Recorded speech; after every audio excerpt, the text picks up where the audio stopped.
Hello प्यारे बच्चों, नमस्कार। आप सभी का स्वागत है। आज के इस वीडियो में आप लोगों के लिए लेकर आ चुके हैं साइंस का पेपर, जो कक्षा 9वीं का वार्षिक परीक्षा 2024-25 का होने वाला है। ठीक है, पेपर रहेगा आपका 75 नंबर का। हिंदी और इंग्लिश दोनों ही वर्जन में आपको देखने को मिलेगा। मतलब इंग्लिश मीडियम वाले बच्चों को और हिंदी मीडियम वाले बच्चों को, सभी को ये वीडियो देखने को मिलेगा। तो यहाँ पर 23 क्वेश्चन रहेंगे आपके विज्ञान के, जिसका सॉल्यूशन यहाँ पर मैं आप लोगों को करवाने वाला हूँ। अगले क्वेश्चन को और पूरे क्वेश्चन पेपर को आप यहाँ पर ध्यान से देखेंगे और एक एक प्रश्न को नोट करते चलेंगे, जिससे आप लोगों की वार्षिक परीक्षा 2025 की अंदर तैयारी हो जाएगी। देखिए, आपका जो पेपर है 17 फरवरी को रहेगा। 17 फरवरी 2025 में आप पेपर देने वाले हैं अपना वार्षिक परीक्षा 2025।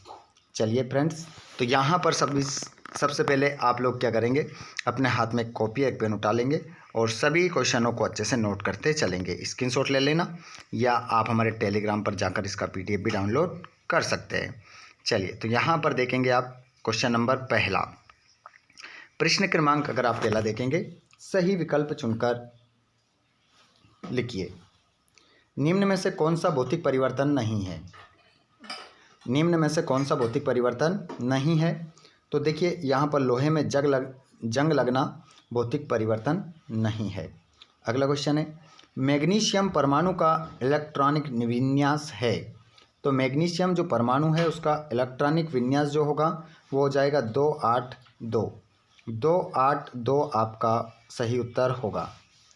दो अस्थियां आपस में जुड़ी होती है, तो दो अस्थियां आपस में जुड़ी होती है, वो जुड़ी होती है, उनका नाम है कंडरा, जिसे हम टेंडन भी कहते हैं।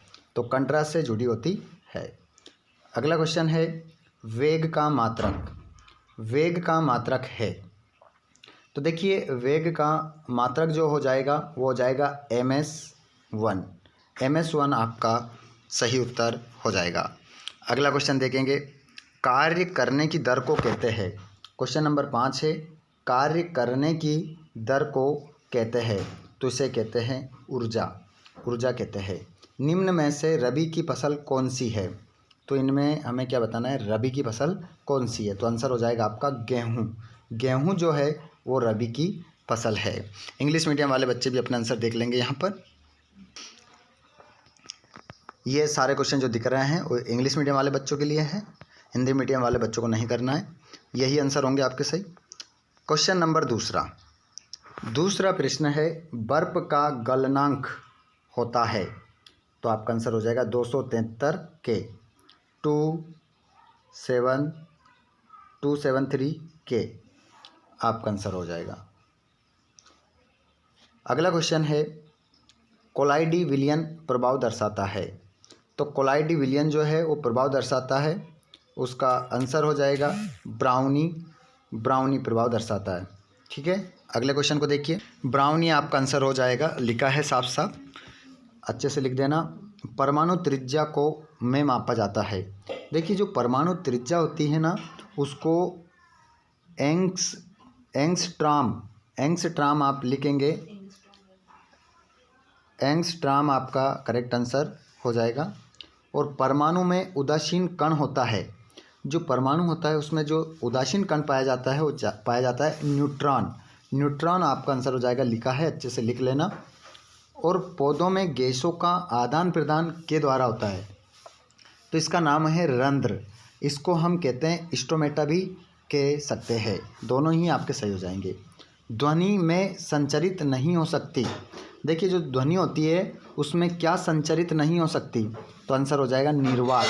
निर्वात आपका करेक्ट आंसर हो जाएगा। इंग्लिश मीडियम वाले बच्चे भी अपना आंसर देख लेंगे। उसके बाद आपका क्वेश्चन नंबर रहेगा तीसरा, जिसमें आपको सत्य असत्य बताना है। मिश्रण का गलनांक निश्चित होता है। जो मिश्रण होता है उसका गलनांक निश्चित होता है। तो ये बात जो है असत्य इसके रूप में लिखेंगे आप। इसका आंसर आपका असत्य हो जाएगा। अगले प्रश्न को देखिए, लोहे में जंग लगना भौतिक परिवर्तन है, तो इसका आंसर भी आपका क्या हो जाएगा, असत्य हो जाएगा। असत्य आपका आंसर होगा। ओडोमीटर वाहन की दूरी मापता है, तो इसका आंसर आपका सत्य होगा। बिल्कुल मापता है, कितने किलोमीटर चला है। दाब का ईसाई मात्रक पास्कल है, तो इसका आंसर भी आपका सत्य हो जाएगा। सही है, पास्कल ही होता है। और 1 kWh एक यूनिट के बराबर होता है, तो इसका आंसर आपका सत्य हो जाएगा। असत्य।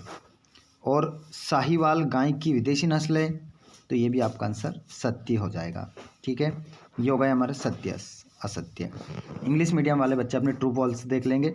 ठीक है, जो आपको यहाँ पर सत्य बताया वो आपका ट्रू है, जो आपको असत्य बताया है वो आपका फॉल्स है। आगे चलते हैं हम। क्वेश्चन नंबर अगला है, जोड़ी के रूप में देखेंगे। कार्बन डाइऑक्साइड, शुष्क बर्फ, ब्रोमीन अधातु, एक अश्व शक्ति 746 वाट, दाब प्रणोद, ध्वनि तीव्रता का मात्रक डेसिबल, और कड़कनाथ मुर्गा। इंग्लिश मीडियम वाले बच्चे सेम जोड़ी मिला लेंगे, सेम है। उसके बाद में एक शब्दमुत्तर यहाँ पर आप देखेंगे।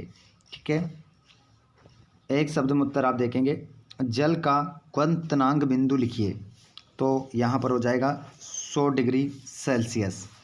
पहले का आंसर हो जाएगा 100 डिग्री सेल्सियस। तत्व को परिभाषित कीजिए, तो जो तत्व होता है उसको परिभाषित करेंगे, तो एक ही प्रकार के कणों से मिलकर बनाया पदार्थ क्या कहलाता है, तत्व कहलाता है। त्वरण का एसआई मात्रक लिखिए, तो त्वरण का जो एसआई मात्रक होगा वो हो जाएगा m/सेकेंड या m/1। दोनों प्रकार में से आप एक प्रकार इसका लिख सकते हैं, दोनों ही सही है। सामान्यतः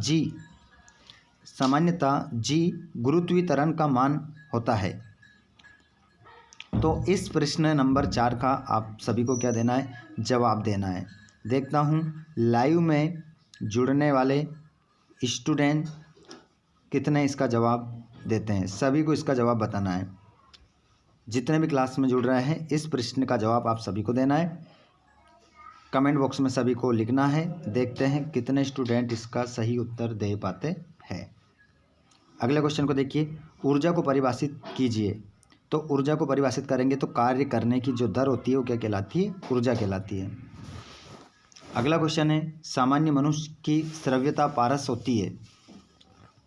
सामान्यतः मनुष्य की श्रव्यता जो पारस होती है वो कितनी होती है, तो 20 Hz से लेकर तो 20,000 Hz तक। इंग्लिश मीडियम वाले, और यहाँ पर अब देख सकते हैं आप 2-2 नंबर के क्वेश्चन। उदर्वपातन को परिभाषित कीजिए। संपीड्यता किसे कहते हैं, तत्व और यौगिक में कोई द्वंद्व लिखिए। कोलाइडी विलियन के 2 गुण लिखिए। परमाणु को परिभाषित कीजिए। अणु से आप क्या समझते हैं। एल्यूमिनियम परमाणु का इलेक्ट्रॉनिक विन्यास लिखिए। इन सभी के आंसर आपको मिल जाएंगे। रदरफोर्ड के परमाणु मॉडल की कोई 2 कमियां लिखिए, और लाइसोसोम के 2 कार्य लिखिए। माइटोकॉन्ड्रिया को कोशिका का बिजली घर क्यों कहते हैं। उत्तक को परिभाषित कीजिए। 2-2 नंबर के 3-3 नंबर के प्रश्न किस प्रकार से आएंगे वो आप यहाँ पर देख सकते हैं। न्यूरॉन का नामांकित चित्र बनाना है, और एक समान गति क्या है। औसत चाल को परिभाषित कीजिए, और जड़त्व को परिभाषित कीजिए। न्यूटन का गति संबंधी तृतीय नियम लिखिए तथा एक उदाहरण लिखिए। गुरुत्वाकर्षण का सर्वाधिक नियम क्या है। द्रव्यमान और बाहर में अंतर लिखिए, और 1 जूल कार्य को परिभाषित कीजिए। 1 वाट शक्ति को परिभाषित कीजिए। सभी क्वेश्चन है 2-2 नंबर के, 3-3 नंबर के भी आप देख लेंगे। साथ में इन सभी प्रश्नों के उत्तर मैं आप लोगों को बता देता हूँ कि आप इनके उत्तर कहाँ देखेंगे। ठीक है, पूरे A to Z प्रश्न के उत्तर आपको मिल जाएंगे। क्वेश्चन नंबर 21, और ये रहा आपका 22-23। ठीक है, ये सभी क्वेश्चन, ये पूरा क्वेश्चन पेपर हो गया। अब इसके आंसर मैं आप लोगों को टेलीग्राम चैनल पर देने वाला हूँ, जिसकी लिंक डिस्क्रिप्शन में है। या आप क्या करेंगे, टेलीग्राम पर जाइए वहाँ पर जाकर जो यूट्यूब चैनल का नाम है फ्री संस्कृत कोचिंग क्लासेस, ये डालिए। वहाँ पर सरस्वती के लोगों के साथ टेलीग्राम चैनल आ जाएगा, उसको आप क्या कर लेंगे, ज्वाइन कर लेंगे। ठीक है, वहाँ पर सभी प्रश्नों के उत्तर भेज दिए जाएंगे। या आपको इन सभी प्रश्नों के उत्तर याद है तो आप जिस प्रश्न का उत्तर आपको नहीं याद है उसका कमेंट करके आप बता सकते हैं कि इस प्रश्न का उत्तर भेजिए, तो आपको इस प्रश्न का उत्तर भेज दिया जाएगा। धन्यवाद। Thanks for watching.